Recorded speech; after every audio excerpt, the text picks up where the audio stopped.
hearing to receive citizen input and consider requests for a special use permit to operate a lodging house at 197 Baker Drive in the Luray Neighborhood Development Zoning District.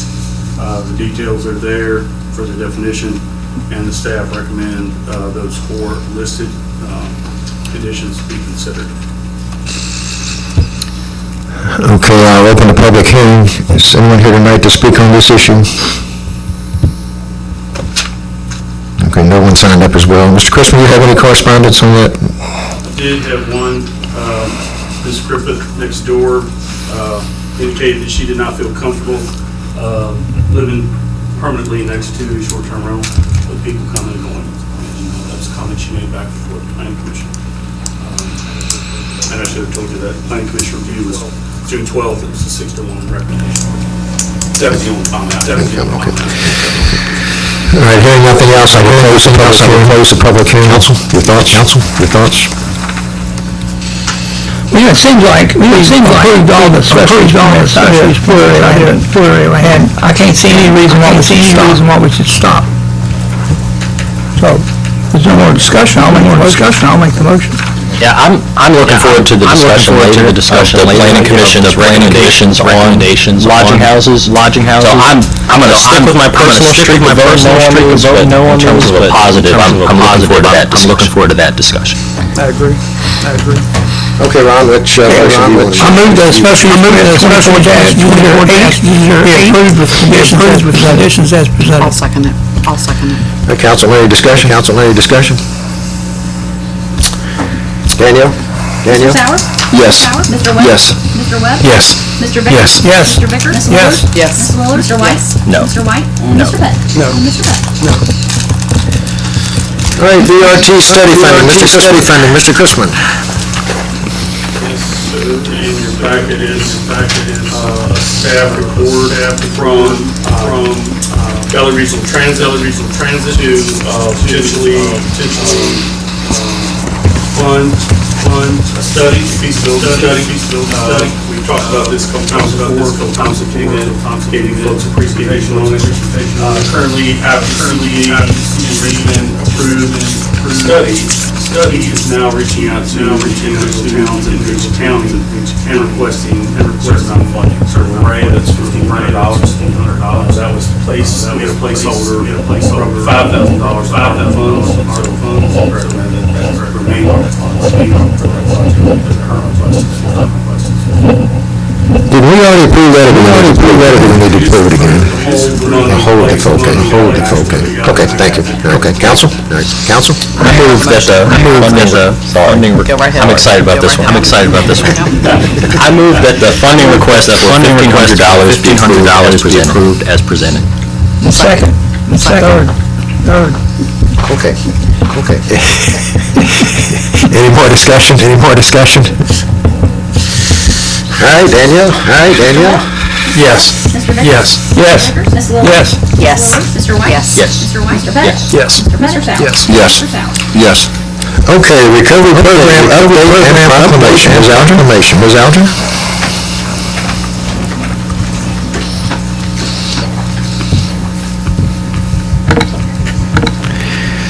Thank you all for having us here tonight. We just wanted to share a bit about something upcoming in September. There's an International Recovery Month, and we did this event last year. Please turn right. I don't remember. I hope so. Let's say yes. Really the one other was just to give a background, to really highlight recovery in our community, and then we can share what we would like to see out.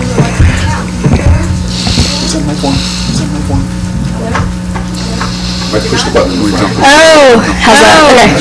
Okay, thank you. John, do you want to share a bit about? Sure. My name's John Winslow. I have resourcing and long-term recovery, which means that I haven't found it necessary to use alcohol and other drugs for nearly 48 years now. So it's been a lifetime of recovery, and I've moved from being part of the problem to part of the solution, and I've spent my career involved in addiction recovery treatment and support activities. Back in 1989, 2009, the Substance Abuse and Mental Health Services Administration launched what was known as National Recovery Month in September. So for the last 35 years or so, there have been events that have occurred throughout the country during the month of September, all from little small gatherings in communities to participated in the largest one in our country is in Philadelphia, the Recovery Walk. I've participated in that. 25,000 people walking down supporting recovery efforts through the main street of Philadelphia. Really a sight to see. Thousands of people involved in that event. So in September, we have all sizes of different events that occur that support recovery services. I happen to, in 2020, I happened to launch what's known as International Recovery Day. So it was looking to capture all addictions, all recovery pathways, all on the same day on September 30th, which is a culmination of all the events that occur. And we've ended up Part of what we've done with International Recovery Day is harness the color purple, which symbolizes recovery efforts.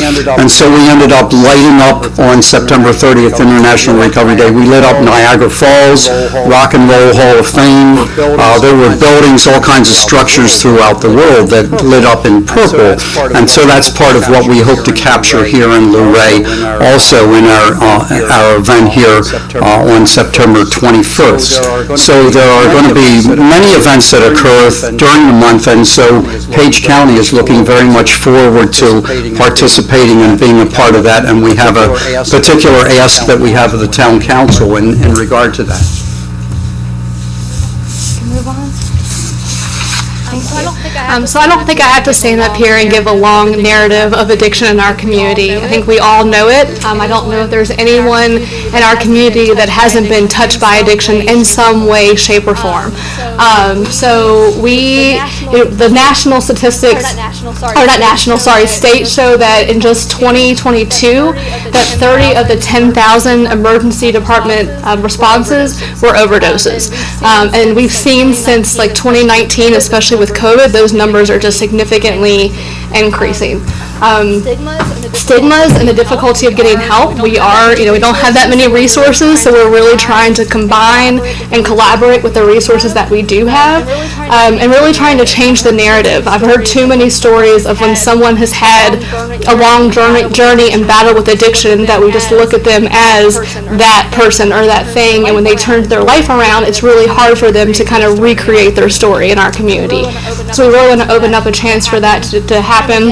And again, we're getting new and new recovery groups every day, and not every day, but they're growing a lot, and we're just trying to find ways for us all to work together so that people, when they need help, they know exactly where they can go. And I would interject that what we're looking to do is to shift the narrative here, that we all know about the ravages of addiction in our community and all the communities, not only in Page County, but all around the country, all around the world, but shift the focus from the ravages of addiction over to the positive message that there is hope for those people that have been entrapped by addiction.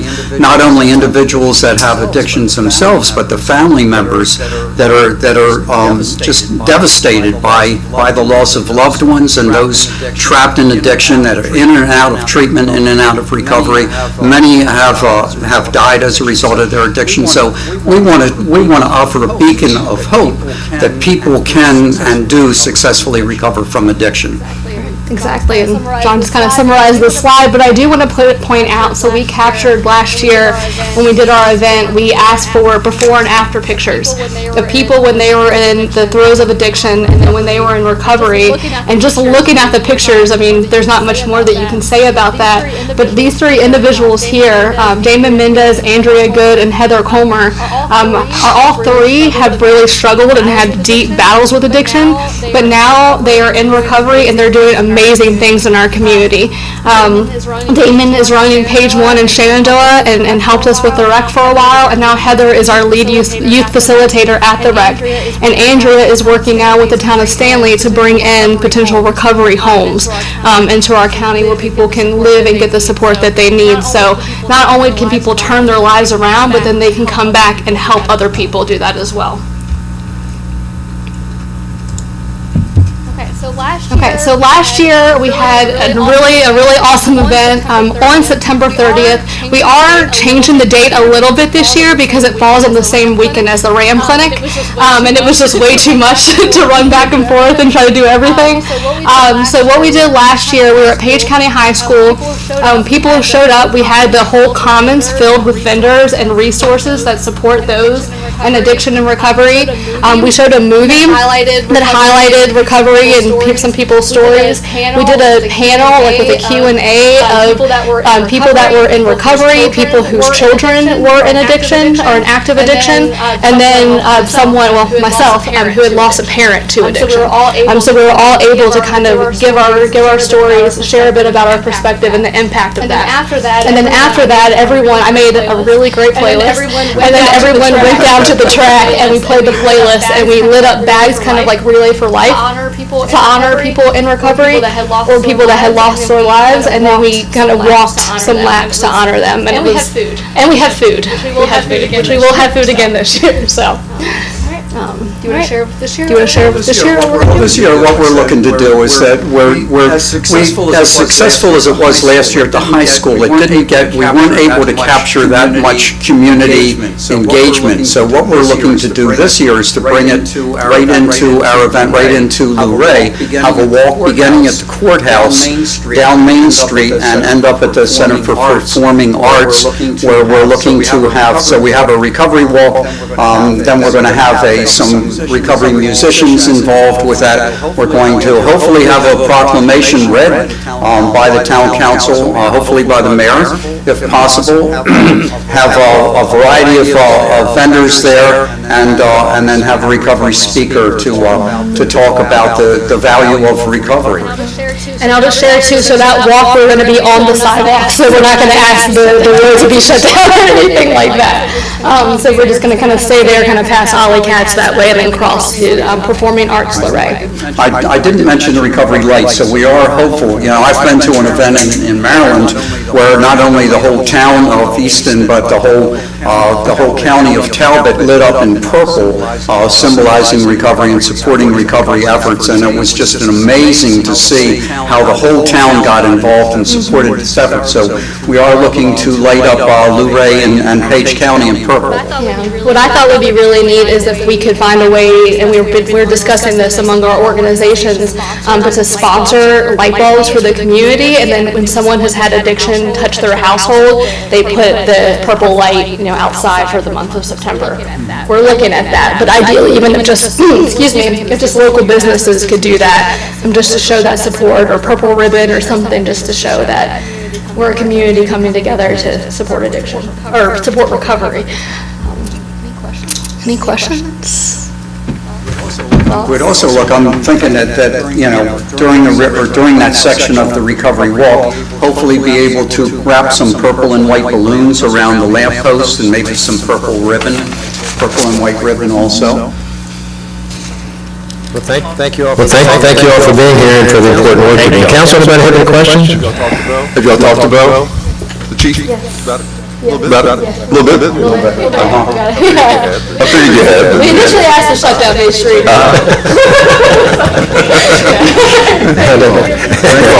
Thank you for what you're doing. Okay.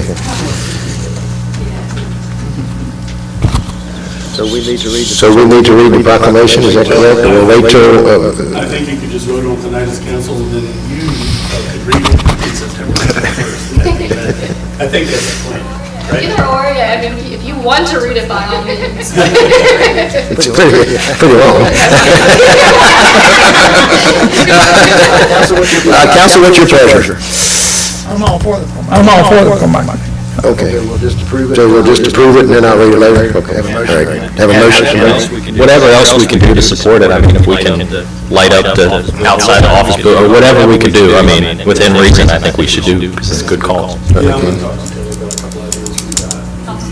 some things along that route, specifically with LBI and stuff like that. Wonderful. Awesome. Thank you. Mayor, I have a motion. I motion to approve the proclamation for Recovery Month to be designated in September, and the significance of wearing purple during the month to be supported by the town and our citizens alike. Second that. Second that. Discussion. Discussion? Any other? Mr. Vickers? Yes. Ms. Lillard? Yes. Mr. White? Yes. Mr. Pettit? Yes. Mr. Sowers? Yes. Mr. West? Yes. All right, lodging house recommendations from the planning commission. Mr. Christmas. Yes, Mayor, Council, in your packet is a long formulated document from the Planning Commission about lodging house recommendations, both to the definition as well as the regulations, and finally the zoning districts in which lodging houses would be recommended for continued approval in some way, shape, or form. So on June 12th, the Planning Commission voted unanimously to send this list to the council. They've asked that this go through the town attorney first, which Jason has done that and provided you a red line copy in your place. I think you've seen the recommendations list previously, but Jason's document is a new document. He has some suggestions there highlighted in red that we would certainly take in account of. And then 519 would be a red line version of the actual regulations as it would change, given all of these changes. If we like, council lets them not do all of these changes, but we will modify the document, whichever way you guys want. But in any event, they had a couple of recommendations for the definition, quite a few for the regulations, and then projected two important changes for the zoning districts. The one was R5. Basically, it had something to do with the statement at the bottom. The last one was planned neighborhood development, with the caveat that it would be for P&D parcels remaining anyway, not the existing P&D that's being developed right now. So eligible houses in the Luray Landing planned neighborhood development could continue to be utilized because they started there, but that future P&D master range plans around Luray would not or should not be eligible for short-term rentals. The big change on R5 was the last statement on their page, which was recommended the council to consider to prohibit lodging houses in multifamily structures in all zoning districts. Simply for the fact that with a duplex or a triplex or a townhome or an apartment house either above you or beside you, you really may want to separate yourself from a lodging house, but you physically cannot.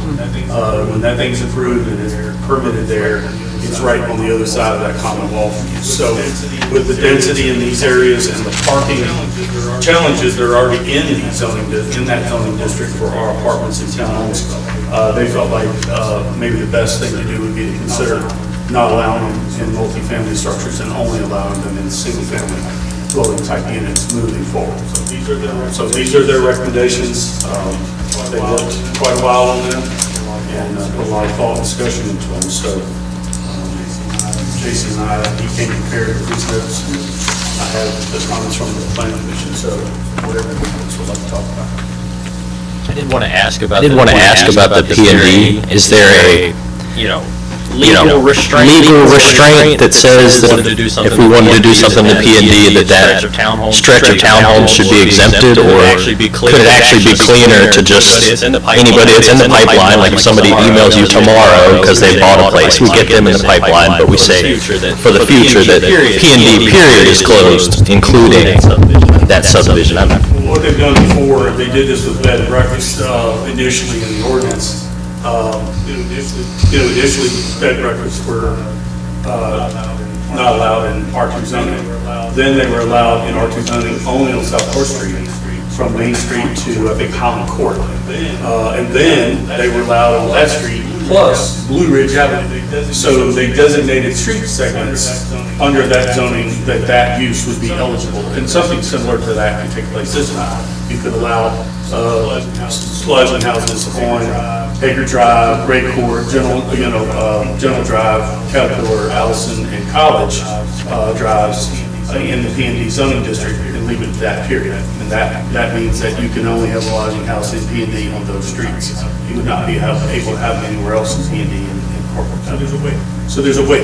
You may not have an opinion on this, but if you do you have an opinion between picking and choosing, like streets and P&D, or could it be cleaner to just say P&D's done, past anybody that's in the pipeline? I mean, from your side as administration, does one side make more sense, or is a little more professional than the other? I think all P&D plans are different. I mean, they're all going to be, they're not going to look the same. They're going to be at a different place in town, they're going to have different neighborhood flows, traffic flows, pedestrian flows. They're all going to be a little different. I guess with regards to Luray Landing, right? Yeah, with regards to Luray Landing, I think, when they laid that thing out, it was all kind of designed to be 3 types of housing, 2 types basically east of Western subdivision.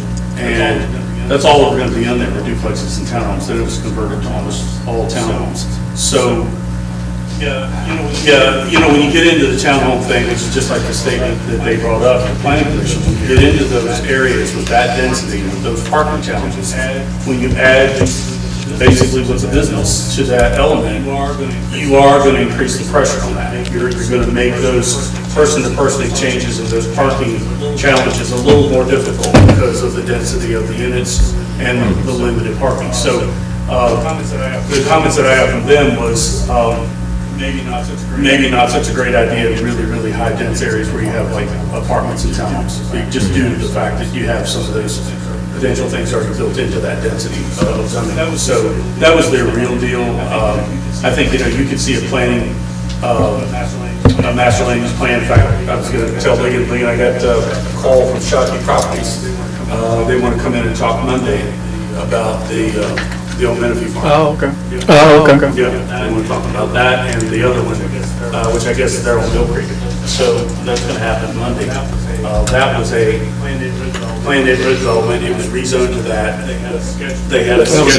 That was a big part of the roundabout too, was all that time in there. 2007, and I said, well, you didn't do anything with the plan for a year, so technically, kind of back at the drawing board. And he said, no, we're going to be back at the drawing board anyway. So that's been a long time since they did that initial work. So maybe they've got a different idea. Maybe they're not going to stay busy. Maybe they're going to go something else. I don't know. But I'm supposed to talk to them Monday about that. So we'll see. But I just think that with P&Ds, it's really kind of tough to detect. But what I will tell you with every P&D is that in order to get the P&D designation, you're going to cluster your development to provide open space, which means you're going to artificially compress your density to higher levels to get that there's more units, which from a developer standpoint is economically preferred. And I think with that, same concept, and what you just mentioned is what I'm seeing too, that, the reason for that compression of the houses to create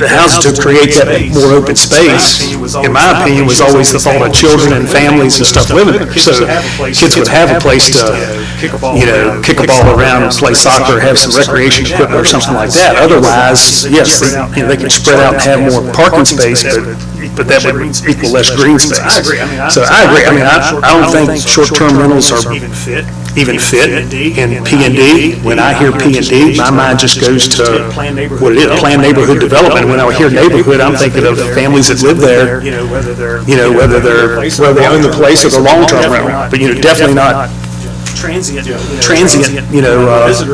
visitors or tourists that are just there for a night or two and gone and mixed in the middle. So, and I think the thing that's happened too with this is, just with me with council, when we first were discussing this, and we had everything had a slow start out there, when the first unit or two started being built, and this idea of the short-term rental sort of came into it, and it was slow sales, I believe, at the beginning as well. And then as it got momentum, but as the construction continued, then we got to see firsthand the challenges, which parking being the biggest of how tight this is, and on-street parking basically being null, and just two spaces. So parking, your street widths in a P&D are typically different. Typically narrower streets, you don't have on-street parking on both sides. relying on those short driveways to basically carry the load there. And so when they put parking on a conventional street that may have a 50-foot right-of-way and a 30-foot hard surface, you could literally put parking on both sides and still have 2 clear driveways. So, you have that, P&D does allow a certain element of business percentage within sites that are over 25 acres.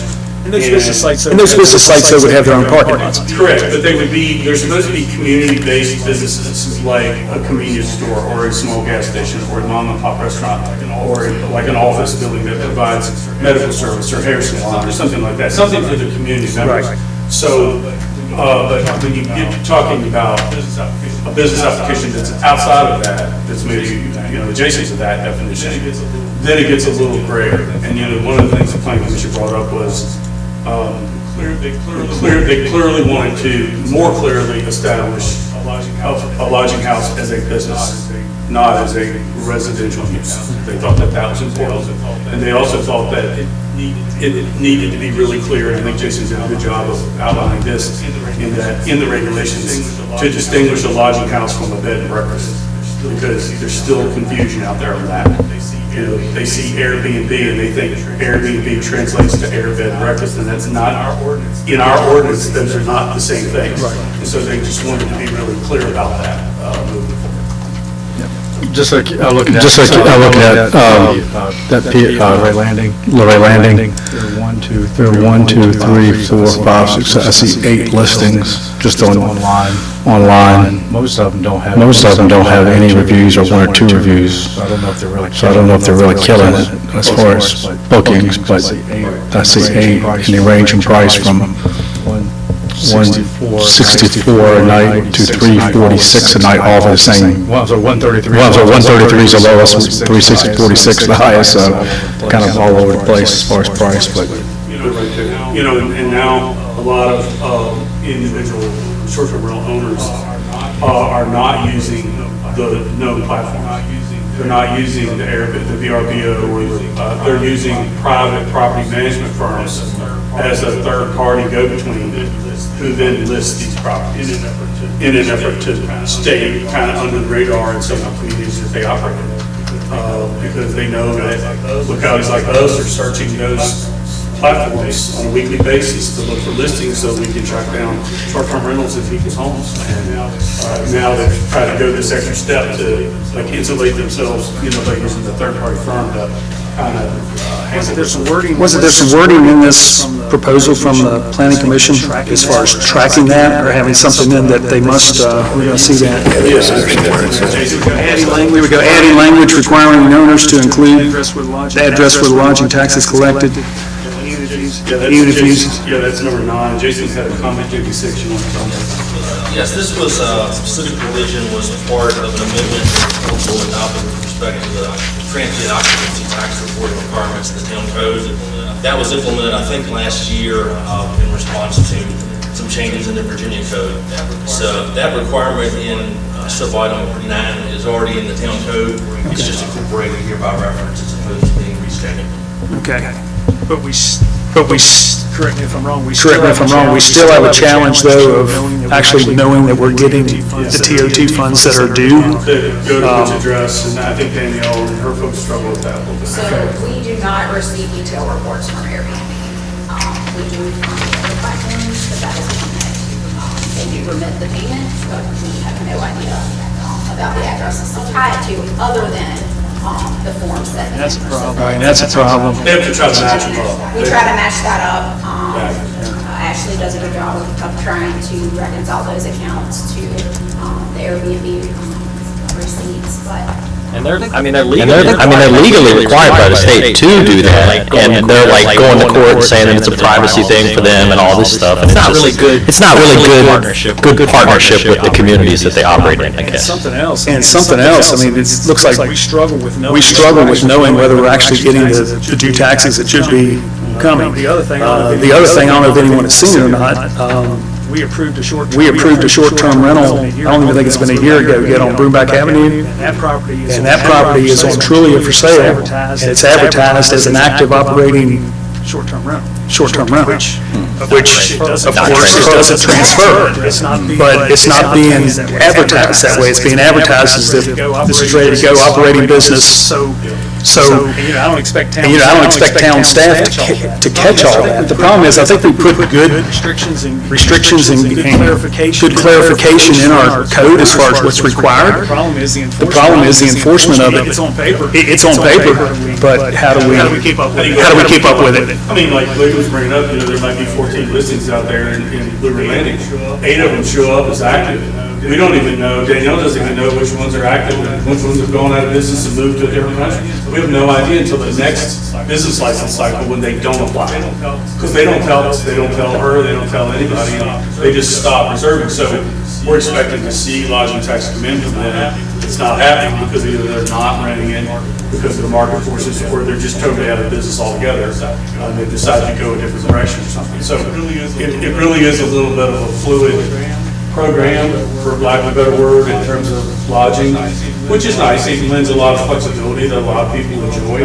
But on the back end, on the local government end, it really can cause some heartburn, when you're trying to do our job and properly collect taxes, properly regulate things, respond to complaints from neighbors, about what's going on out there. So it really is, they did a good job, I think, of looking at the summaries. I think some of the stuff, obviously Jason, didn't have an issue with, others of them he had responses for. So, this obviously won't be the last time that you folks talk about this, but I wanted to get everything out there. Jason, you worked this up this last week very quickly for us, so thanks for that. And, but it does give you their recommendation, Jason's comments about those things, and then whatever your thoughts are, because ultimately you folks are going to have to decide whether we make any of these changes or not. And obviously we have to have a whole public hearing and do all of that, I guess. Yeah, that's one thing I'd love to see, is there a way that we can compare the general citizens, just a normal house, the rate of nuisance calls for any reason versus these Airbnbs? Is there an actual, I know the parking issue, I get that, but beyond the parking issue, is there a quantitative difference, or is it just kind of? So far, I think we've done a good job. What can we draw? Trash rollouts, are one, probably 2 or 3 max. Total. Yeah. But, I think if they're gonna come probably on Baker Drive, where every unit or every other unit now starting to get, developed like this. If we have an issue there, that's a space issue, because the end caps are not usually the issue. It's usually those interior units that have no side yard, they have no extra driveway, they don't have anywhere to put their trash cans, and they set them in front of other people's driveways and all kinds of places, and then, we'll get a comment about that. And usually the trash guys pull them out of the way, but if we're going to have an issue, it'll come in a high-density place like that. That's what we do. I think so. You see it.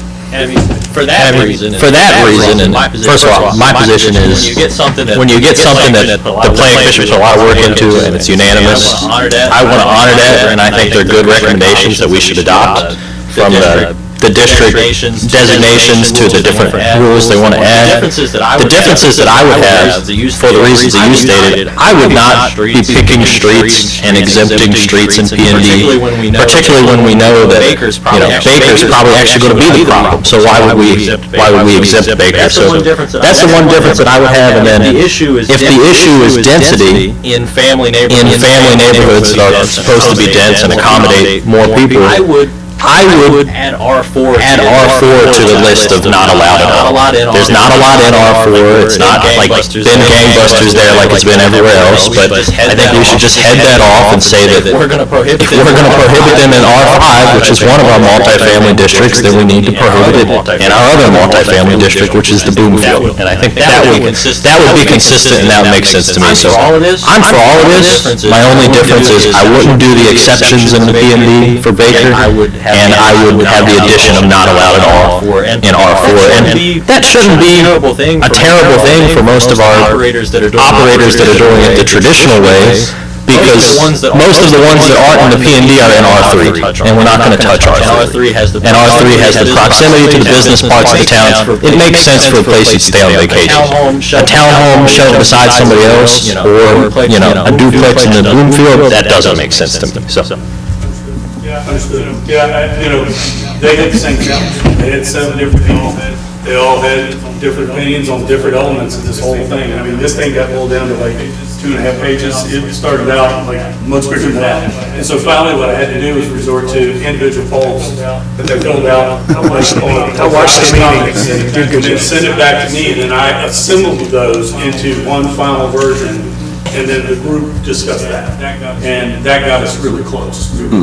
We were really close. We made a few final tweaks, but that actually worked for them. And once we get to the point where we're ready to make a decision here, we may end up doing something similar if we have a lot of different opinions, on specific topics. We'll try to iron that out in advance.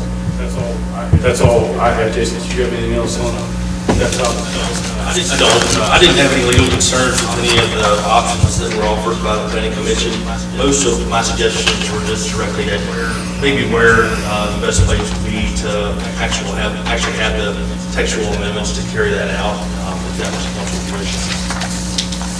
So council, what do y'all want to do? You want to work on this tonight, or you want to wait over for a month? We have gotten a lot of information here, not a whole lot. I know y'all did it as quick as you could, but we didn't have a lot of time to read over it. I would love to see Jason and staff, based on some of Jason's feedback, and the best way to actually do this logistically, to prepare a draft ordinance that does these things, for us to look at. So not adopting anything tonight. We don't have an ordinance to adopt tonight. Well, there's no urgency, we don't have to. Yeah, I think that's a good idea. See what it would look like in the ordinance. Yeah. We'll integrate the document. She's already started a red line version of that.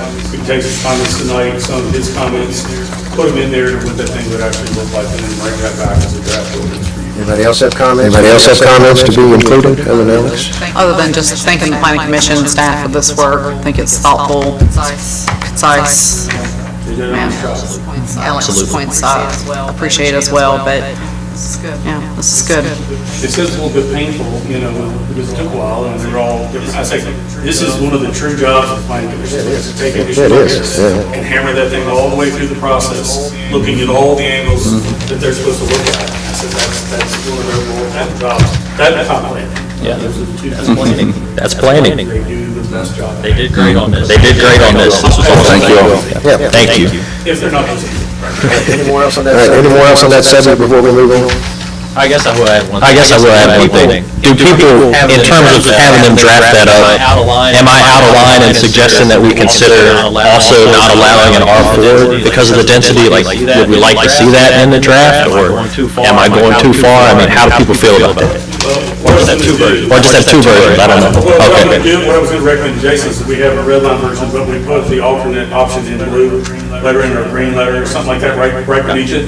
And then you folks just pick the one you want. Because my only difference is on the exceptions in P and D and then having R4. So we'll just highlight that option as a secondary option right below it in that same draft version, and then you guys can just take a straw vote on which color you like best. And that's what gives it. Nobody else has input? Nobody else has input they'd like to? Which is one thing, tagging on to Alex's comment. There's a couple in R4, correct, currently? Is that the corner of 3rd and Luray Avenue and on up? It's like 2 or 3. I think it's 2 active right now. I think it's 2 active right now. Luray Avenue. There was 3, but I think one of them's not active anymore. Okay, because those 2, I remember, were 2 of the earliest ones we had when this short-term rental first came, and they were actually, Mr. Vickers and I discussed, they were actually empty homes for long times in poor repair. So I would assume that something like that would be grandfathered even if it was restricted, that those would continue. And, yeah, because those were big improvements to the neighborhood, even becoming, short-term rental. Short-term rental. Perfect use of a short-term rental is to take a larger, older structure like that. They have been years vacant. Put it back into the inventory. Okay. So that would remain in existence with the applicant that was approved at that time. But if it were to sell, then it would no longer be considered. Couldn't redo it. Right. Okay. Thank you. All right, village residential zoning and village residential zoning units. Mr. Webb? All right, so, this is just my swan song. As I amount of time down here, I thought something we could look at, since we've been talking about, affordable housing and what we can do, short-term rental units. I was thinking, if you're gonna build a house in the town, we've had a lot of new construction. I actually wrote down to Mr. Chris, what's his name? Ramsey's brother. I mean, he's got the road paved in and all the lots are sold, but, by the time, even on a small lot, say from R4, if you had a 5,000 square foot lot, you stick to the home that you're talking about today, I mean, you're probably looking at $300,000. I mean, just for the basic, house. So that's really probably easily doubled in the last 5 years. So one of the things that's been kind of discussed a lot, I know at the BML last year, they had a whole session on this. I try to avoid the term tiny homes, but that's kind of essentially what the ordinance is. I use village residential, other places, I think call it cottage. I just kind of avoid it, but I'm not totally not embracing it, but I do believe that, I go by some of the sites in town, take some of our old manufactured home parks, also known as trailer parks. And, some of them have been there for 50, 60 years, and there have been people who've raised families, their whole houses in these mobile home parks. And, we ride them, buy them, we don't really think too much of it. I mean, it's been there. But one of the things with the existing mobile home parks in the town of Luray, is my idea is to reimagine them, these spaces, more dense, more laid out in a kind of a livable space. Often with these mobile home parks, they're all just kind of shoehorned in there. And I'd use the example on First Street, and by no means have any communications with the owners of a lot. I do know them very well, but if I show here on the picture that's up there, this is just as a case study. I mean, again, there's I think one or two others in town that sort of like this. If you kind of go down one page there, you can see, if you go to, there's a lot beside it. If you go down over here, go up, so you can see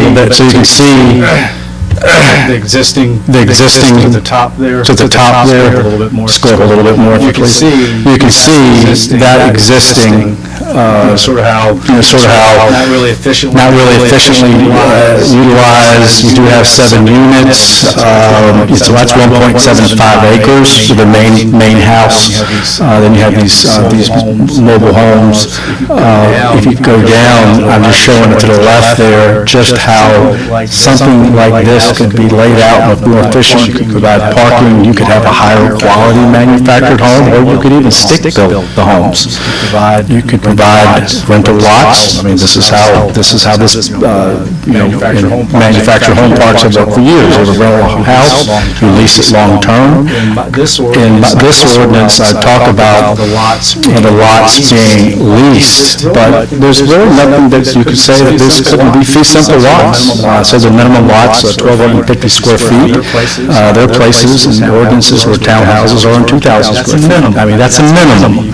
Doesn't mean you can't go larger. But if you can see there, and then if you keep going down, okay, here's a vacant piece of land, that happens to be just to the west of it. And again, I haven't talked to folks, so just use this as an example, see how this could be reimagined in some sort of a manufactured or stick-built smaller home. I mean, you could totally come down just a little more there. You can see, I thought that was a good picture showing how something like that, you got a walking space, you could flank the parking, somewhere in the rear. So just kind of an idea of how this could be reimagined. So trying to create an ordinance that would allow, ultimately give the localities, and here's just some more examples of just sort of how these, kind of developments look. And ultimately, in the ordinance, the council has the ability to dictate what goes in, the size of the lots, where they look. It's often like a subdivision. You buy a house sometimes in a subdivision, you sign covenants that say your house has to be this big, it has to look this way. There's nothing preventing the same sort of method, covenants could apply in this situation as well. And I really believe with the manufactured housing, as we see, tiny homes, the quality has really changed. They really are, I think they have come a long ways. I think there's a little link I put in at the bottom talking about how Virginia has sort of embraced some of these different smaller home codes. There are three different categories in homes. So you have stick built, on-site built, you have manufactured, and then the other one would be, what am I missing here? Your manufactured, stick built, modular and stick built are the same, but manufactured. Some of these things you see like on TV, tiny homes and things like that, and in this ordinance, I say the minimum is 300, the maximum is 1,100. A lot of times they're RVs. If you see them on wheels, and that's not what I'm really going for here. It would need to meet the building code standard for a manufactured home. And again, there's all sort of the covenants and whatnot. It's all sort of restrictions, and again, ultimately, the council will be able to look at, plan commission, review these. We adopted an ADU ordinance, I think is really pretty expansive, and we haven't exactly had the door knocked down for people wanting to do it. I've been trying to convince a few people in town. This is another one of those things. Somebody might look at it and see it as an idea. I've opened it up where, I believe the R3 and the R4, really the Boonville would be the best place for something like this. So the more I've thought about this is maybe even just making the R3 and R4 just a special use permit. It'd be just a little bit of changing to this ordinance, and I think I'll send something to you, Brian, just how that could be done. But in order to make things more affordable, one of the side notes also, when we talk about with the smaller homes, again, the 300 to 1,100 square feet, is that household sizes have gotten smaller, all throughout the country. I don't know what it's here in Page, but I know when I was doing the comp plan in Madison, it was somewhere around 2.5. 50 years ago, it was 4 something, so that the household sizes have gotten smaller. There are a lot of single people, and maybe two folks. And I think in the right, smaller home, you could have a family. 1,100 square feet would be possible. And again, I'd look at manufactured home parks today. So really this is a reimagining of maybe some of our existing manufactured home parks, trailer parks. In another way, maybe it could be something that's introduced in certain areas. And again, looking at the layouts, the open space, shared parking. I think they could be done. The ones that I've seen, I know I had that link to that one in North Carolina.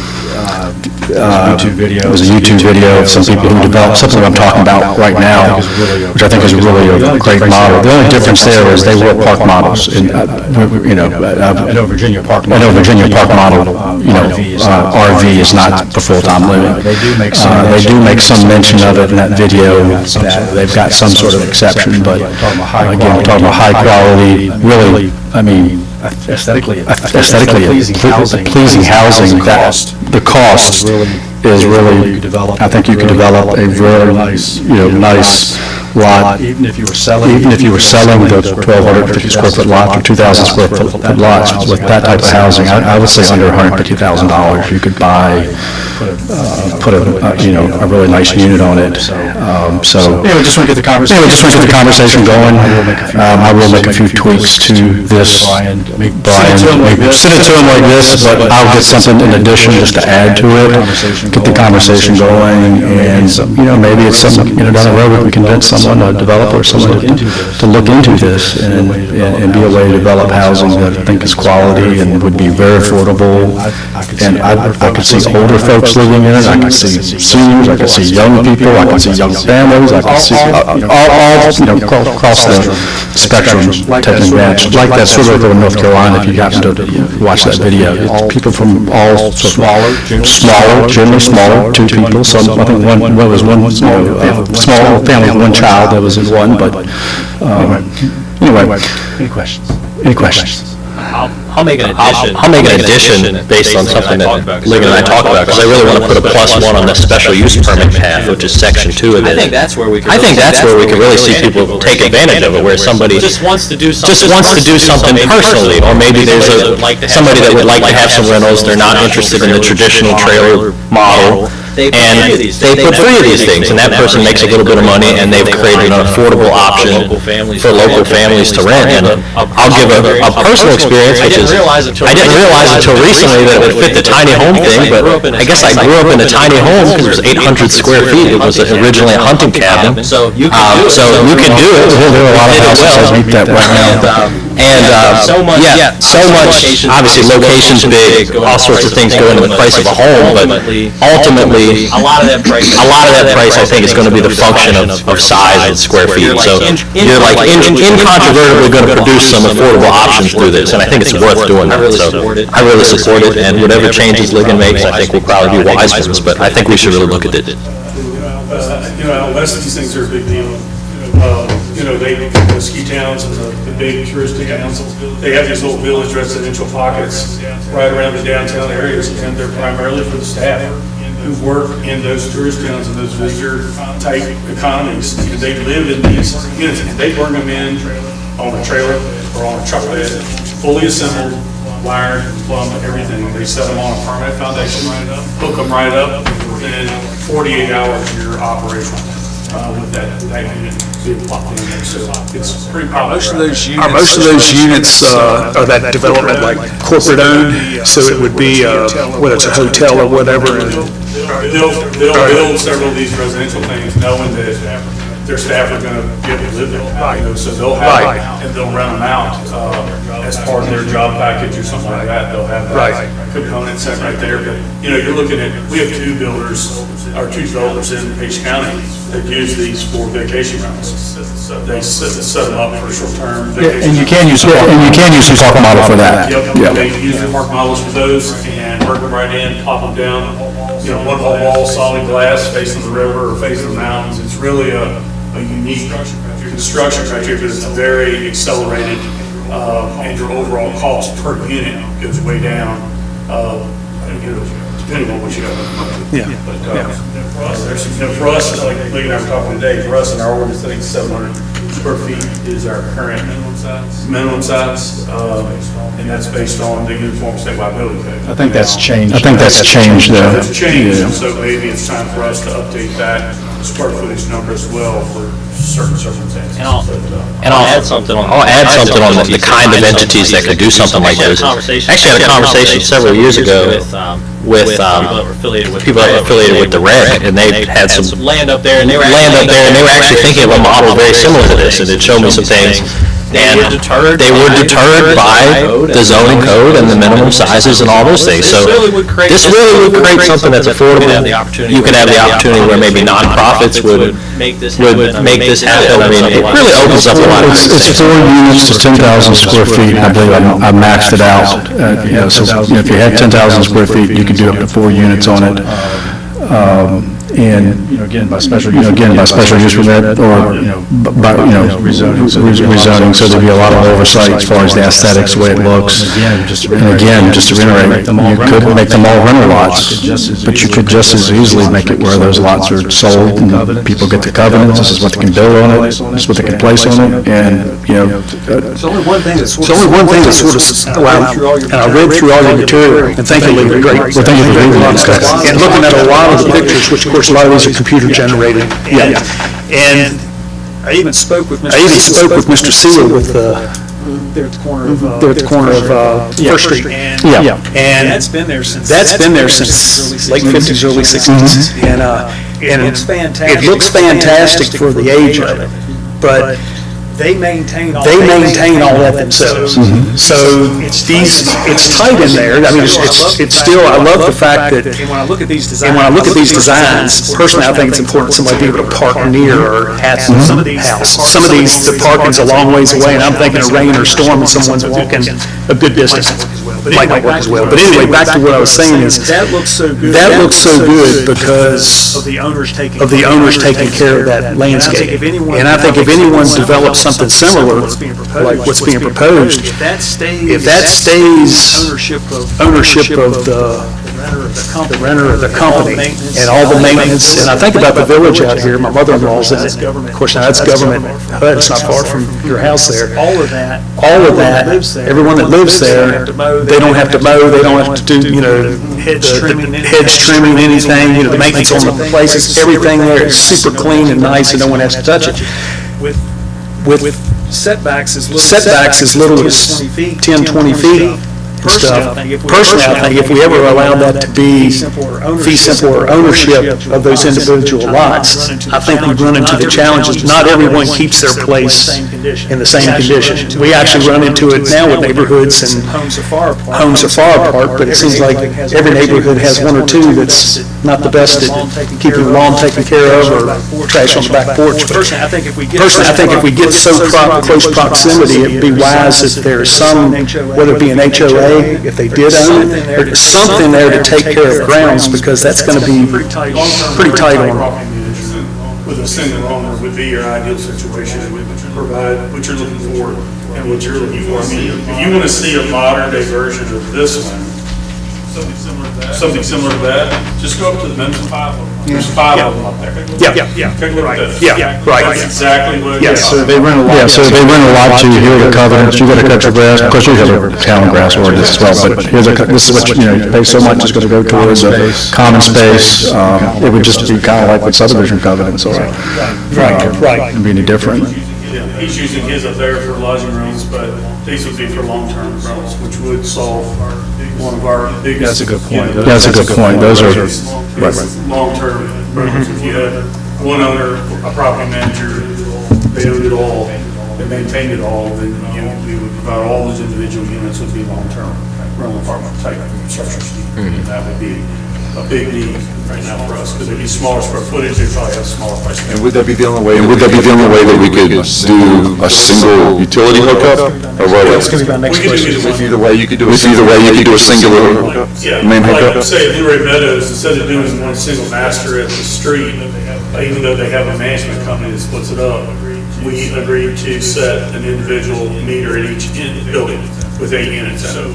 So the property manager gets 8 bills per month from us. They take those 8 bills, and based on that building, they bust that up, because they're sub-metered inside of there. Each one of their units is sub-metered, so they know exactly how much each person's using. And then it's up to the property manager. I just feel like that would be something we discussed during the SRP. We'll just figure out. It would become more difficult though if they were individually owned. If there's 12 of these on an acre lot. You gotta have easements, you gotta have utility right-of-ways, access ways, travel ways, and all kinds of stuff. But it's doable. Okay. But it's doable. It's totally. Yeah.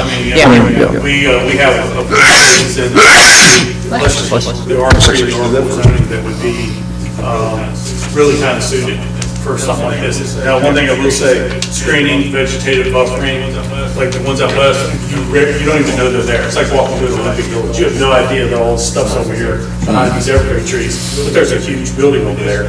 You just don't see them much. The staff disappear into them, they come back out of them next morning. It's kind of crazy, but vegetative buffering and screening is important to give some privacy and to make these things, more, kind of get the feel that these developments are. And I think the points that Jason made were really good ones, and also the point that Stephanie made, which is, I think we just gotta figure that part out, because I wouldn't wanna part with the ownership option being something that could exist, because I think people building ownership is really important. And sometimes it goes the other way in terms of people taking care of their things. I know for me, if I own something, I'm gonna take care of it, although there were some times when maybe my lawn got a little high, so I don't know if my neighbors would agree.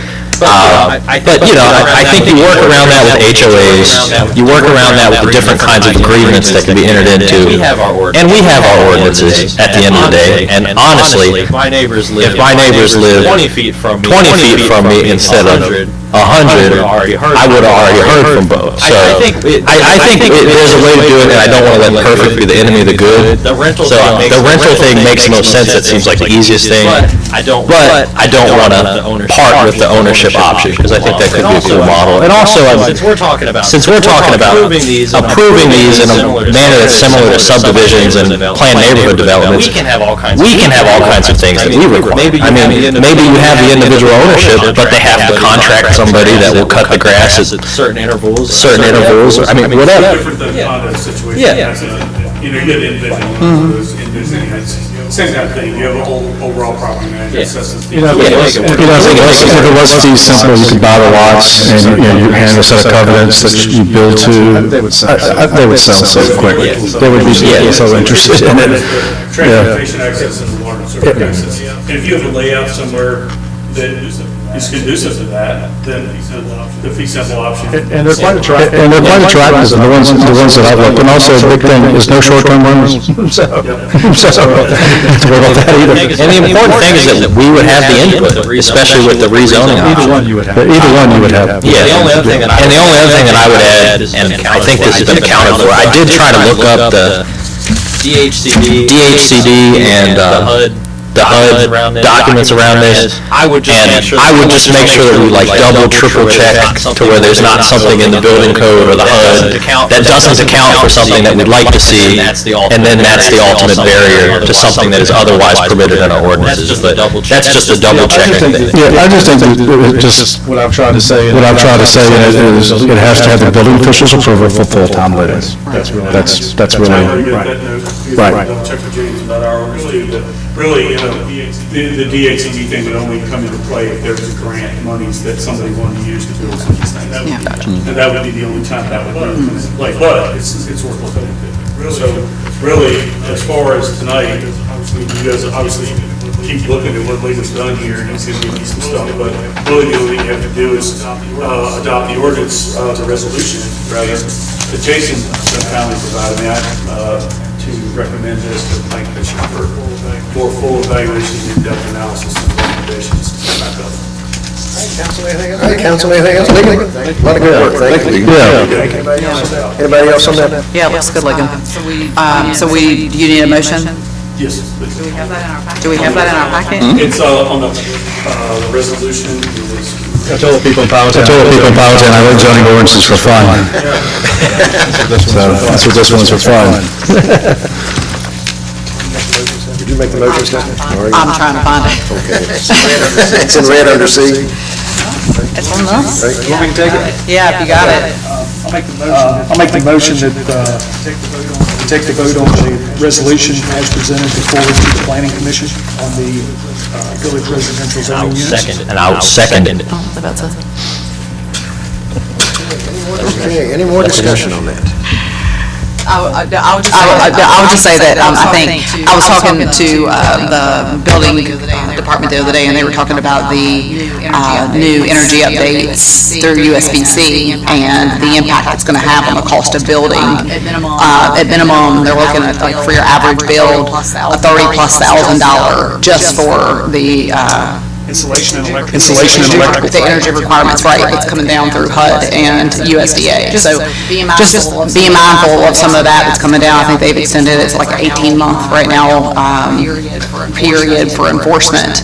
But we're gonna start feeling that, I think, soon. And that on top of the existing issues that we're already facing. This is a very thoughtful and forward-looking approach, and I appreciate the work you've done with Lincoln. Any more discussion? Danielle? Ms. Lewis? Yes. Mr. White? Yes. Mr. Pettit? Yes. Yes. Mr. Sowers? Yes. Yes. Mr. Webb? Yes. Mr. Vickers? Yes. All right, the next item, discussion on online advertising. Who wants to take the lead on that? I can lead off on that. To give you background, this is something that has been on my head for a long time, and actually, Randy at Page Valley News, we spoke a long time ago, probably a year or so now, where he wanted to get the state law changed so that localities would have the option of having public notice ads in digital outlets. And that's really meaningful in places like Page County, where frankly, you kind of see maybe local news face some challenges, and quality reflect that, and these online outlets are coming in, filling that void. They're very popular, there's a lot of circulation in an online sense. And I do think that there's the opportunity, because he has petitioned the circuit, I think it's the circuit court, and they're going to get approved because that law got passed, to his credit, that we should investigate this, maybe establish a consensus to at least direct staff to look into it, because I think they could find potential cost savings. I think we reach more people, which is about transparency. I think somebody not having to have a copy of the paper to get a look at the ads, but being able to find them 24/7, if they had a crazy thought about a comment they wanted to make at 4 a.m., and they could just pull that up. And also on our end, because we operate under these constraints around the time periods that you have to put public notices. If for some reason, and this would never happen, but somebody forgot something, or we wanted to get something in quick, with the newspaper right now, you'll notice that you don't see election results in the local newspapers, the bird newspapers, and that's because you pretty much have to have everything set by like Tuesday night. So for us, if we missed something and we remember we needed to have an ad in there Wednesday, we can't get Thursday's paper, it gets in next Thursday's paper, potentially council's moving its, when we have hearings on that. So I think we should just establish a consensus that staff at least be interested in looking into it and see what benefits we could glean from it. There's a good concern that Jason brought up and Brian and I have spoken about, which is seniors who are only print, and they're only looking at the newspaper. And the answer to that question for me is I would want to see hard data on which is reaching more citizens of Luray, Page Valley News, an online outlet, or the newspaper. And if it came out that Page Valley News was going to reach many more people, I would have to endorse that pathway, even though we'd have to figure out the senior situation. I think the way you do that is you have a period of time where maybe some of the more important ads would still be in that section in the newspaper, budget, etc., along with an additional ad that says, as of X date, ads will be published digitally. They can be accessed at Page Valley News, or you can visit the Luray Town Office for a front and back printed sheet with that month's, and 10 people will take you up on that when you first start. But it would be a thing to offer to people that I think is important. Because we've also got to think about all the people that aren't looking at the newspaper, because frankly, I think that readership has probably declined, and we don't want to leave those people out either. So I think we ought to look into it. There's a way to deal with the senior concern, which is a real one, but I really do think this is worth looking into. Cost savings, transparency, reaching people, flexibility, etc. Council? Yeah, I agree. I mean, we've all been favorable towards it when we talked about it in the past. I remain that way, for sure. I think we said we'd like to be the first community to actually have a digital ad. That's true. And that's another thing to think about. This isn't just going to make a difference for us, but it's going to make a difference for Virginia and really rural places like us all over, if other places adopt laws like this. And to be the first or one of the first, when the legislators approve this, you don't have to just go to digital. You can still use the paper. In 10 years, no one's going to be using the paper. I mean, it's sort of like it's going to go that way. So It's going to be a cost saving. you can do it now, you can do it in 5 years, but you're going to do it. So, I'm sure it'll save the developers that want to get something passed, they have to pay for their advertisements. I think it'll be a cost. That's the biggest Read every requirement. That's bigger than. we would say that for If I want to catch every newspaper in the year, I'm out like probably 50-something bucks. If I want to go on Page Valley News, I don't have, I mean, I go to the library, like I'm not paying for the internet going to the library. So even there, on a micro level, there's a savings for people. So Alex, we just want to let the staff look into it and come back to us next month? Yeah, I think Maybe the work session, if they have time to do it, just. if we have a consensus that we're interested in them doing that, I think that would be. Okay, is everybody okay with that? Maybe you can get us some figures on, I think we talked earlier about the circulation, how many are actually going to Luray residents, and would Randy be able to tell us how many of his hits are local? He told me that he had a way of breaking it down, but I don't know if it's perfect. But yeah, I mean, I'd love to just see us get in touch with him. And if it came out that the newspaper was reaching more local people than I'd be for the newspaper, but I just don't. He just had something where he had 1 million hits over, I forget what the period was, but it's gotten up there pretty outrageous. A lot of stuff in the news. I don't know what about. Well, this effort not to leave out a certain spectrum, which is basically those that do not have a computer or do not have a smartphone. Could we as a town, is there any way we could identify or even put a questionnaire or put survey? a questionnaire or survey in a water bill or whatever, if you do not have access to the internet, Would you want to be notified? by the town or whatever? Would that be something that we could, and let's say it only turns out to be 30 people that respond that, yes, I don't have access to internet. Could we just simply, if we made this switch, just simply mail them a notice or mail them or does that meet the legal public notice qualification? We wouldn't have to, would it? Just like our Facebook. Not if we were meeting with the other, because that would be. Yeah. That would almost be a courtesy. Exactly. Okay, so we meet it with the electronic, but as a courtesy for those that want to be in the know but don't have it, if they made us aware, we could send them a notice with a water bill or separate. 30%, we get about 30% response. So what I'm saying, we made the effort. Yeah, It's not like we just flipped a switch and we isolated. And I would put an ad in the newspaper too. I mean, I would have a period where there was an extra ad that said, this is gonna happen as of X date. That's all I have. Well,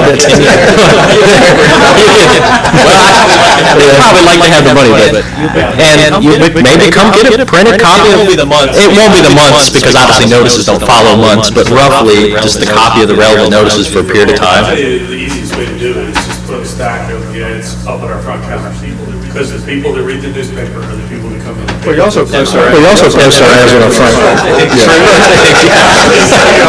We could also just have there that we post things publicly. I mean, we just put it on the front door. We can put it on the front door, but I think the easy thing is just put a stack right there in the middle of the front window. That's a good The thing is, we've done our due diligence to notify everyone. Yeah, because that's our responsibility. Yeah. Because I was thinking about it earlier, like, if our responsibility was to not have the greatest reach, but to reach everybody in their preferred outlet or medium, we'd be putting public notices in American Hunter, like, which could be cool, but we're not gonna do that, so. I think it's worth looking into it. The other thing, thankfully, we resumed at one point putting the signs in the yard, and I've been seeing the special use permit signs, which are great and very visible, and of course, we got our usual notification of the adjacent owners when something's in their neighborhood, so I think there's a way to make it work. I think Brian the front desk is a good idea.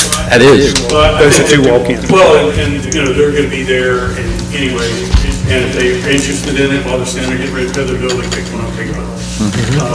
Most of the people, to be honest with you, when I send out this, you ask me if I have any notices, I don't get the questions until like a month from now. Somebody will call it, hey, what's going on over there? I'll be like, Gary, did you notice?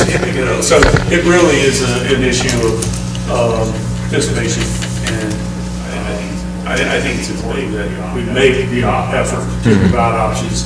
And I think, Jason and I can certainly put together maybe a summary of pros and cons. I think we all know what those are, but I think that outlining those, and then, I would love to have the flexibility. I mean, one of the things that just changed recently with the General Assembly was we went to because we have a weekly paper here, we went to a 5-day and 21-day window for public hearings for 2 notices. Well, that allows us, and now it's 7 to 28. So it's 7 to 28 now. So that way, we can't use the week before for the council. We have to go. It has to be a week before now? Yeah. The meeting? Change July 1st. 4 weeks. Yeah. So, back to that, at one time, the General Assembly had gone toward a short period, which made it really easier for us to work with a weekly paper. Now, by going back to the 7 and 28, we're back in the boat that we used to be when I first started working here, which means you don't get to use that week right before the meeting. You've got to go to the Thursday before that, and then the Thursday before that, and then the Friday before that for your ad submission. You get your ad ready for that Friday, so you can get it in the paper. So it's really a work your way backward kind of a deal. So having much more frequency with advertising would certainly be an advantage to us. Now, what that's going to do for you folks, though, is it's going to super streamline your pipeline for applications. So they are going to come blistering through here now, because before there was a month, or whatever, a month and a half sometimes before we could get them, depending on when the app came in. Now, they're going to come right through, which is fine. I mean, you're going to handle the same number of requests. We're just going to get them right out of the gate. So, okay. All right, anybody else on that? All right. Spot, can you have anything else? Spot, can you have anything else for us? I don't have anything else tonight, Mayor, thank you. Okay. Council, any comments on anything? Thanks to the staff for the 4th of July event. It was really nice. And that was my first time being down with the plaza since the cell shade had been put in. Oh, okay. Concrete work. It was so nice. Despite the weather, still very nice. Yeah, and nice job on the picnic too to your staff, Danielle, thank you. I think that went very well. Sorry, I missed that. None of the good comments on either one. I haven't heard anything relative. One little incident we're investigating right now, the neighbor, Collins, but nothing major. Take care of that. But other than that, just. Bo, over the weekend, any problems at the lake? I read out there yesterday, it was quiet. I guess everybody burned out for the weekend, but. We still have quite a bit of population. I went out yesterday about, and there was 5 canopies. I was out there on the 5th. Wasn't any canopies.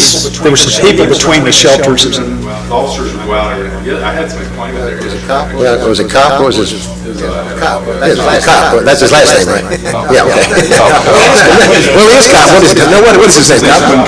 Huh? Josh. Real name. But. Yeah, still a lot of, I think, just, we need somebody out there. Some type of attendant or something. There's probably 6 outside grills brought in, and about 4 canopies. Shelters being occupied by people who actually hadn't rented them. I had to get those out, about 50 to 75 people. So it's kind of, I think as a taxpayer, it's a lot of people that are just, there's no rules. There's rules, but there's no one enforcing them to the level of we got to do something to start charging or having somebody out there. When I rode through, I noticed the out-of-state vehicle tags versus the Virginia tags. And nothing to say that the Virginia tag was a local, but it was at least 2 or 3 to 1 on out-of-state versus Virginia. Most of them are Maryland. What I found out yesterday, I don't call them. Oh, okay. Call Pepper that's coming. And every weekend. Not just the one that comes shoot every weekend. Yeah. He told me he had to when some group was trying to push in on another group on the shelter, he had to take care of that. They'll act like there's a language barrier, and then people that actually rent it are afraid to confront them to move. So then they just kind of, I've had loads of people tell me last week they're not even going to rent anymore, the town shelters. They feel intimidated or someone's already taking over too much of a hassle. So. Well, that's extremely frustrating, and I think, we need to, there needs to be a sense of urgency on looking at how we can remedy that situation. We'll have to just start charging people. Have we gotten any response? Didn't we apply to get some folks out there on weekends? Yeah. Have we had any? Staffing is going to be, we're going to have you're gonna have to put at least one person at that crossroads. We're gonna have to have at least a from the PD on every Saturday and Sunday. It's the only way you're going to break that cycle. And so the ads are out there, we're gonna try to recruit and get some folks up there, and that's really the only way we're gonna be able to do it. And if we can't get any part-timers, then what we're gonna have to do is offset schedules for our existing employees and just have them do some coverage. Because we physically have to have a person there. Lowe's right. I mean, you have to have somebody physically there. You can't. The signs and the controls and stuff like that are nice, but they're not going to stop this current behavior. So we're trying our best to get those closer to the roads. So right now, they're not going to charge, they're just going to kind of be there, and later on down the road, we'll Down consider. the road, when we get the technological capability, then we can look at charging. But for right now, it's just basically, if you're not involved with the shelter reservation, then you don't get to go down this road. That's it. You stop right here. So, and turn around or send them to the beach or something else. But, and you know, we're not gonna volunteer to go. Like, which group are you with? I have my list, because I have my list. Tell me which one. So, that information will be there, and that person will have it, but we do just have to staff it. Next year, I think, the thing we're gonna do, and I've already talked about with Jen and Bo, we're just gonna put a line on staffing needs one of their budgets for the weekends at the lake, because until we get a grip on that, we're going to, even when we do, we're still gonna have to pay folks to be up there, even to man a toll booth or whatever you want to call it, and take care of the beach issues. You still gonna have to have warm bodies up there. So it's not something we can just fire and forget Friday afternoon and hope for the best and come in on Monday. Well, it's more than one body, it's gonna have to be someone that's assertive and, Yes. you know, that's gonna be not intimidated. It's gonna be that will be a difficult position, I would think. It's gonna be challenging. I was wondering, and I know in the long term, we've had the conversations about better internet out there, but that, some kind of gate or something, that's still a longer term conversation. But I wonder, given, again, the urgency and how bad it is, could we just go so far as to say, tomorrow, like local people only, and then go out there and enforce it really hard a couple weekends in a row. Because if it's the same people, if it's the Pareto problem where you get 80% of your issues from 20% of your people, like then maybe we catch those recurring people and they get the message after like 2 weekends of being kicked out. I mean, that's a little draconian, and then you worry about our tourism visitors, but maybe our tourism visitors could get a pass from their lodging person, like a piece of paper or something. I don't know, but we need something drastic. We get a lot of folks from the Blue Water area, so some of those out-of-state tags are coming from the area campgrounds like Yogi or the Blue Water across the river, just as a day trip, kind of thing. So establishing places within the park that are reserved for beach users, day trippers, and then reservation shelter users, establishing those areas and then enforcing those areas with humans, a real person, not a robot. That's going to make. At this point, I'm really worried about the local. I mean, at this point, I'm just worried about the local people's ability to enjoy it in the long term. And this is going to sound like it's going in the other direction, but I do have the concern that I had long ago about the closing time in the summer, where 6 is a little early. Because I mean, right now, people in Luray, Page County, they work. So unless you're going on Saturday when it's already eaten up with piles of people that aren't from Page County, so you're not going to go then. If a local person wanted to go after work and they got off at 5 or 5:30, they're not going to the beach because it closes at 6. So that's a longer term conversation for when we get a hold of the problem people. But I would love to be a little more flexible for our local people in the summer when your son's going down at 8:45, maybe like 7:30. The only change there would be. But there's signs. A second tier staffing to cover those shifts. We just can't do all of those hours with one shift of staff. We're gonna have to have a second staff tier there. So that's the challenge there is, right now, just trying to get one tier in. Hard enough. But we'll see hopefully we can get some turnabout. I've thought of another issue today that I'm gonna talk to you about tomorrow, so we'll see if that's an option. Thank y'all. It is on front and center on our radar, especially every Friday evening. Well, again, I encourage you all, if you happen to ride up there on the weekend, It's, I was up there Friday, that was the 5th, correct? I think, it was probably around 3 o'clock. The beach was crowded, the shelters, I mean, there were some people up there, but it was less people in the shelter area, the high ground than it was the beach. But the beach was busy. Yeah, but the shelter. I don't have, our local people should be able to enjoy it. Our neighbors in the county, I think that's great too. I have a problem with us repeatedly incurring all these costs around staff and just trouble to provide an amenity that people are going to take advantage of that aren't even from Page County. That bothers me. And at the end of the day, I'd be fine with kind of closing it up if you're not from Page County. When at the end of the day, it's Luray taxpayers paying for it. That's right. It's exclusive Luray taxpayers. So Not the county. It's, yes. I don't usually bring stuff up, but you all know the visitor center thing is not on the way. It's just a temporary delay, unless somebody's heard something I haven't. Joe, you heard anything? Nothing. On the 15th. They're supposed to decide on the Supervisor's going to have a 15th. decision on the 15th. They have 3 options, they'll vote that night. And that was not really opening it up so that people know what they're talking about. It's all behind closed doors, it looks like. We're supposed to get $25,000 a year from TOT towns, every town.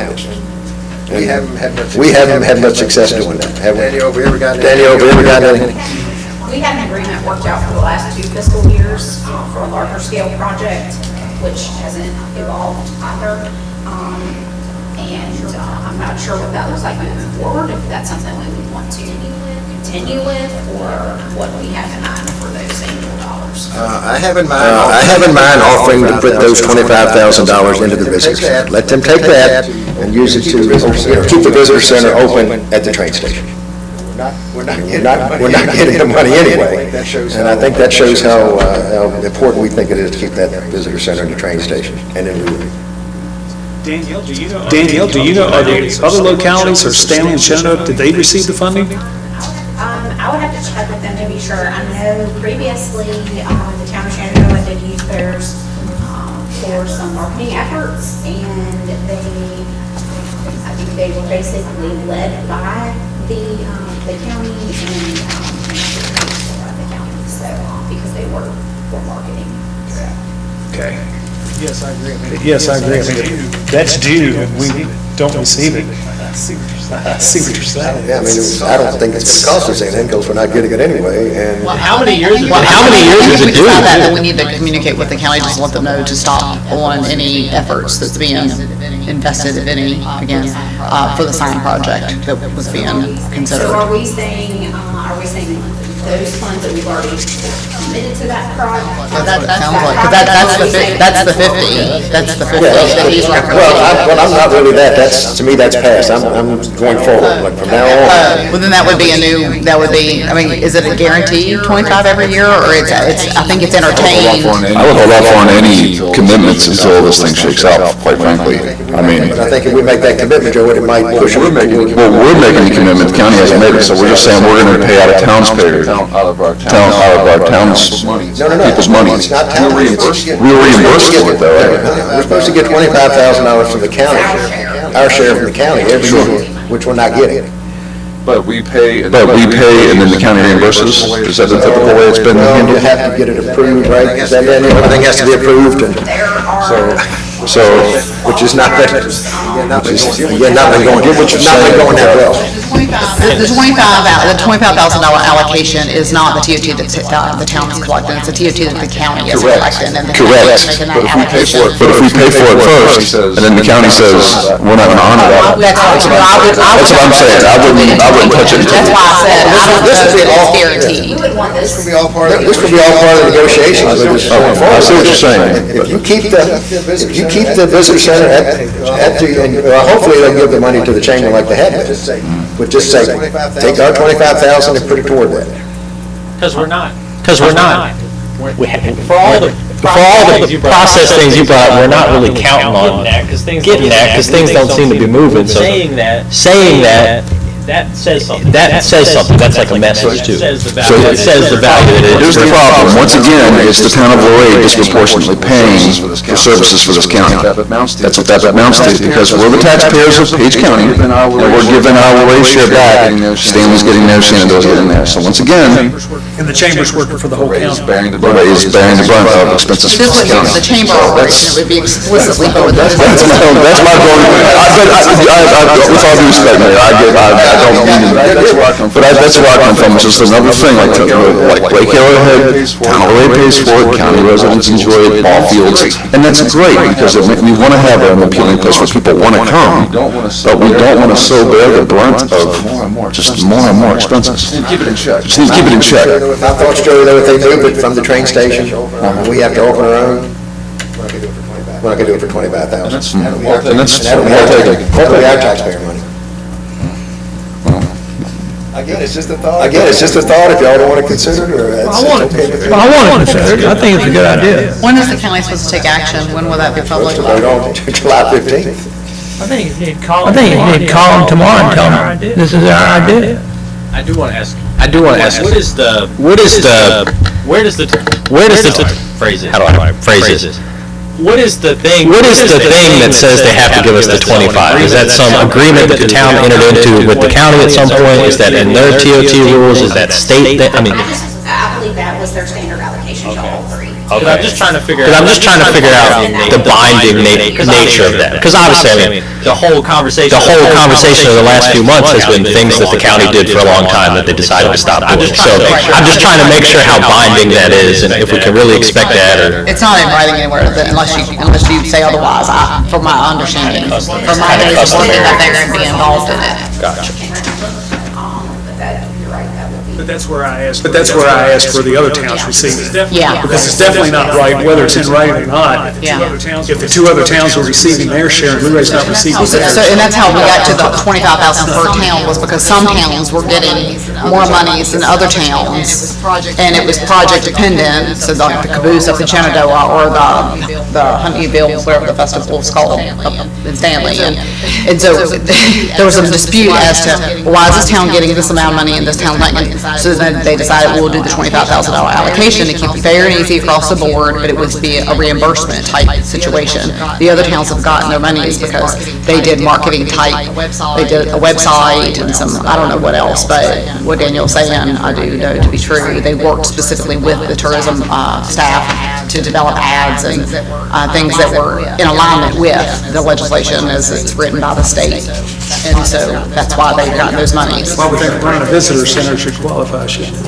Yes. It did not have to be specifically had marketing according to state legislation, is that right? Yes, that's correct. It's a pretty broad category of just expenses that promote tourism and those types of activities. There's no more specific requirement than that, or any requirement that each town within the county that collects TOT receive a designated amount. These additional restrictions to marketing and those sorts of things have just... They were solely placed By the county, that's right. Yeah. Which we Which we have no influence on. I mean, Because I really struggled with it when we tried to get reimbursement for the fireworks display, I guess last year or the year before, and they said, well, nobody's visiting to watch fireworks. Okay, go out on 2/11. So, that does seem kind of capricious, because that's definitely tourism related, if not marketing. And see what their recent success has been to get their allocation. Gotcha. Thanks. But I think it's a good idea. That's what I like it. That's what I like it. Joe, you okay? Joe, you okay? No, Well, I understand what you're saying, but, and it may not, it's probably, I get what you're saying, it's a better chance than what happened. Maybe, I don't think it'll have any bearing. Quite honestly, I think it's just gonna be given enough, give it 25,000 that the town can use for other purposes. That's all I think it's supposed to be, but respectfully, if everyone else wants to do it, fine. I get it. I think it's like we bear the extra responsibility of being a mature and functional governing body in Page County. This is how I'll say it. We just might have to do it. I mean, we just might have to. Give more money, so that's the thing, like, our duty is to our citizens. That's primary. I am a little bit with Joey on this. I think I would almost like to see what the supervisors are gonna do first before we would commit our potential funds, because I think there is other ways that Jen and Jackie could use the monies to promote our town and the things that we are doing. But I wouldn't, I'm not going to throw myself on the floor. Before long, we don't have we're going to have 5 visitor centers in this, we're going to be visitor center capital of Virginia. No, I mean, it's true, because on the one hand, it's like, if saying something before the 15th could make a difference, we say something before the 15th. On the other hand, you tie yourself up, maybe unnecessarily, so. I'm hearing good points. I'm hearing good points.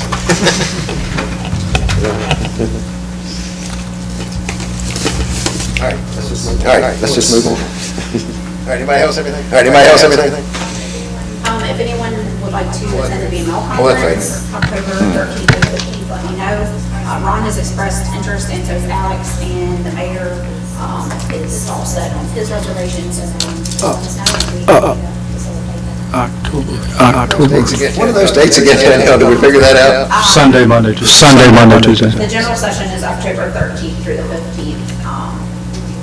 We'll be leaving a day earlier for the mayor's conference.